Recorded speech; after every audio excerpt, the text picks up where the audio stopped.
जमीन में दफन किए गए हजारों स्टैच्यूज से लेकर एलियंस की क्रिकेट बॉल तक इतिहास में कई ऐसी आर्कियोलॉजिकल डिस्कवरीज हुई जिनके रहस्य ने वैज्ञानिकों को नानी याद दिला दी। इस वीडियो में बात करेंगे ऐसे ही कुछ आर्कियोलॉजिकल रहस्यों की जो कि फाइनली सुलझ ही गए। Number 8, abandoned palace. 2009 में इजराइल में जांच के दौरान आर्कियोलॉजिकल विभाग को एक पुराने महल का खंडहर टाइप का स्ट्रक्चर देखने को मिला जो उनके लिए हैरान करने वाला था। इजराइल के तट पर मिलने के कारण उनके लिए ये हैरान कर देने वाली खोज थी। ऐसा माना जा रहा है कि ये एक वक्त पे पॉलिटिकल गतिविधियों का सेंटर रहा होगा।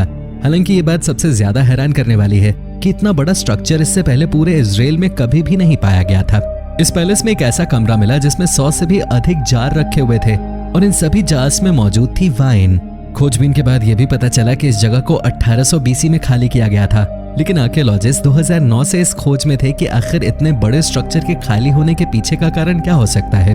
आखिरकार कुछ ही दिन पहले इस राज से पर्दा उठा जब इस स्ट्रक्चर के पास मौजूद डेड सी के बारे में रिसर्च की गई। ये पाया गया कि 1700 BC के दौरान डेड सी में आए भूकंप के कारण इस घर को खाली करना पड़ा था। Number 7, Easter island statue. जरा सोचिए दोस्तों, आप एक आइलैंड पे हैं पर तभी आपको कुछ लोग नजर आए जो कि ऊपर से नीचे तक पत्थर के बने हुए हैं। उसके बाद में भले ही आपको पता चले कि ये पत्थर के बने हुए हैं, लेकिन उस वक्त आपको बहुत डर लगेगा। यही हाल आर्कियोलॉजिस्ट का भी था जब उन्होंने ईस्टर आइलैंड पे मौजूद इन स्ट्रक्चर्स को देखा। ये स्टैच्यूज 1100 AD में बनाए गए थे। हालांकि सबसे ज्यादा हैरान करने वाला पॉइंट ये था कि इन सभी स्टैच्यूज के सर के नीचे पूरा एक शरीर मौजूद था। ईस्टर आइलैंड पे तकरीबन 1000 से भी ज्यादा ऐसे हेड स्टैच्यूज रखे हुए हैं। ये स्टैच्यू ऊपर से केवल सर नजर आते हैं, लेकिन इनके पूरे धड़ को जमीन के अंदर गाड़ दिया गया है। आखिर ऐसा क्यों? इस सवाल के जवाब को आर्कियोलॉजिस्ट ने बहुत ढूंढा और तभी उन्होंने एक बात नोटिस की, वो ये कि ये सभी स्टैच्यूज फ्रेश वाटर के पास थे। दरअसल ये स्टैच्यूज मरे हुए लोगों के स्टैच्यूज थे। जो भी लोग यहाँ रहते थे वो साफ पानी को बहुत पवित्र मानते थे, इसलिए उन्होंने फ्रेश वाटर के बगल में अपने मृत परिजनों को श्रद्धांजलि देने के लिए स्टैच्यूज स्थापित कर दिए। Number 6, Henry 6 jousting accident. Henry 6 को एक बुरे और खराब नीतियों वाले राजा के तौर पे याद किया जाता है, लेकिन राजा कितना भी बुरा क्यों ना हो, उसकी जिंदगी को याद किया ही जाता है। जबकि हेनरी के केस में ऐसा नहीं है। हेनरी के केस में उसकी मौत को उसकी जिंदगी से ज्यादा याद किया जाता है। हेनरी 6 की मौत घोड़े पे बैठकर जॉस्टिंग खेलने के दौरान हुई थी। यह हादसा हेनरी के सबसे पसंदीदा पैलेस ग्रीनविच पैलेस में हुआ था। इस हादसे के बाद उस पैलेस को बुरा शगुन मानकर तोड़ दिया गया। मॉडर्न आर्कियोलॉजिस्ट ने जब उस पैलेस को देखा तो वो ये पता नहीं लगा पाए कि आखिर हेनरी की मृत्यु कहाँ हुई होगी। दरअसल मलबे के कारण सब कुछ तहस नहस होकर जमीन में धंस गया था। वो कई सालों तक ऐसे ही गेस करते रहे।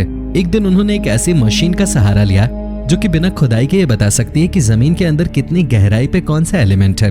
उससे खोजबीन करने पे उन्हें ये पता चला कि वो जहां खोजबीन कर रहे थे जॉस्टिंग का मैदान उससे 100 मीटर दूर था।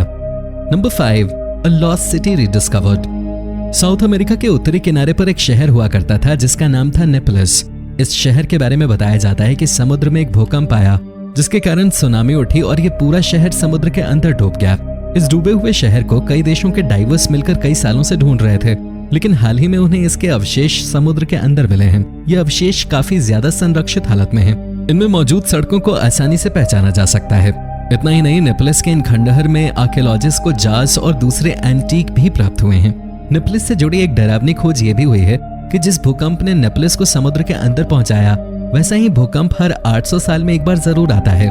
यानी कि इसकी बहुत ज्यादा संभावना है कि नेपलस की जगह पर मौजूद शहर जल्द ही समुद्र में विलीन हो जाए। Number 4, stones from Stonehenge.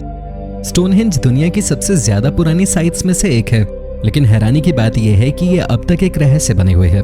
इससे जुड़े बहुत सारे सवाल ऐसे हैं जिनका जवाब अभी तक नहीं जाना जा सका है। आर्कियोलॉजिस्ट और जियोलॉजिस्ट इस साइट की गुत्थी को मिलकर सुलझाने की लगातार कोशिश कर रहे हैं और हाल ही में इस साल की शुरुआत में उन्हें यह पता चला कि इस साइट को बनाने के लिए पत्थर कहां से लाए गए थे। इसे एक सरासन नाम की चट्टान से बनाया गया है जो कि इसके आसपास नहीं मिलती। इसे वुडशायर नाम की जगह से लाया गया था जो कि लगभग 40 किलोमीटर उत्तर में स्थित है। अब जबकि ये पता लग चुका है कि ये पत्थर कहां से लाए गए थे, वैज्ञानिकों को अब ये पता करना है कि वो किस रास्ते से लाए गए थे, किस तरह लाए गए थे और सबसे बड़ी बात कि क्यों लाए गए थे। हम सच में स्टोनहेंज के बारे में कुछ नहीं जानते। Number 3, 2 million year old ball. कई साल पहले हमारे पूर्वजों ने चट्टानों को तोड़कर उनकी गेंद बनाई थी। हालांकि आर्कियोलॉजिकल डिपार्टमेंट को जब ये हैंड साइज्ड बॉल मिली, उन्होंने यही सोचा कि आखिर इन बॉल्स के यहाँ होने का क्या कारण हो सकता है। इसके बारे में काफी रिसर्च की गई, फिर भी जवाब नहीं ढूंढा जा सका। क्या आप इसे देखकर बता सकते हैं कि इनका क्या उपयोग था? दोस्तों, इन बॉल्स को कैन ओपनर्स के तौर पे यूज किया जाता था। दरअसल उस समय में जब हमारे पूर्वज बड़े जानवरों का शिकार करते थे, तब वो उनकी हड्डियों को खाते समय इसकी मदद से तोड़ा करते थे। इन गेंदों को अक्सर डोलोमाइट या लाइमस्टोन की मदद से बनाया जाता था। इस बॉल को अफ्रीका, एशिया और यूरोप में ढूंढा गया था। इसी बॉल की तरह और भी कई गेंदों को और कई हथियारों को एंशिएंट केव्स से ढूंढा जाता रहा है। पुराने समय में हमारे पूर्वजों के पास हथियार के रूप में केवल पत्थर ही हुआ करते थे, हालांकि उनका प्रयोग वो बखूबी करते थे। Number 2, Wilson's arc. यरूशलेम में मौजूद कई सारे स्ट्रक्चर और उनके बनाने वालों का नाम अक्सर लोगों के बीच बहस का कारण बन जाते हैं। हालांकि अब एक ऐसी मशीन आ चुकी है जो कि बिल्डिंग की उम्र बता सकती है, तब से ये बहस काफी कम हो चुकी है। हालांकि इन स्ट्रक्चर्स में विल्सन आर्च नाम का एक स्ट्रक्चर काफी ज्यादा कंफ्यूजिंग है। कई जानकार ये मानते हैं कि ये मिड रोमन पीरियड यानी कि सन 200 में बनी थी। कुछ का कहना है कि ये इस्लामिक पीरियड की शुरुआत यानी कि सन 700 में बनी थी। इसके अलावा कुछ का ये भी मानना है कि ये 200 BC में बनाई गई थी। अपने समय में 23 मीटर लंबी इस इमारत के पत्थर भी अलग अलग ईरा के पाए गए हैं। ये काफी समय तक लोगों के बीच रहस्य का कारण रही, अब जाकर इसका रहस्य सुलझा है। दरअसल इस बिल्डिंग को 2 हिस्सों में बनाया गया था। ये अपने समय में सत्ता का केंद्र थी, इसलिए हर कोई इसे अपने हिसाब से बनाता रहता था। दिल्ली ऐसे केंद्र का सटीक उदाहरण है। Number 1, America's lost colony. United States के सबसे बड़े रहस्यों में से एक रहस्य ये भी है कि आखिर रोन ओक कॉलोनी अचानक से कहां गायब हो गई।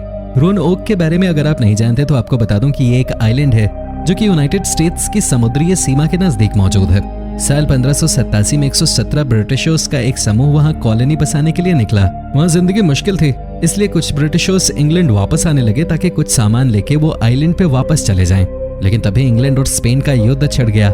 इस युद्ध में 3 साल लग गए और 3 साल बाद जब वो लोग सामान लेकर आए, उन्हें वहां आइलैंड मिला ही नहीं। पूरी कॉलोनी खाली हो चुकी थी। लोगों को समझ नहीं आ रहा था कि आखिर क्या हुआ। केवल एक क्लू जो कि नजर आ रहा था वो था क्रोटोन, जो कि लिखा हुआ था। बाद में काफी रिसर्च के बाद पता चला कि क्रोटोन एक पास का आइलैंड था जहां पर आइलैंड के सभी लोग भागकर जान बचाने चले गए थे।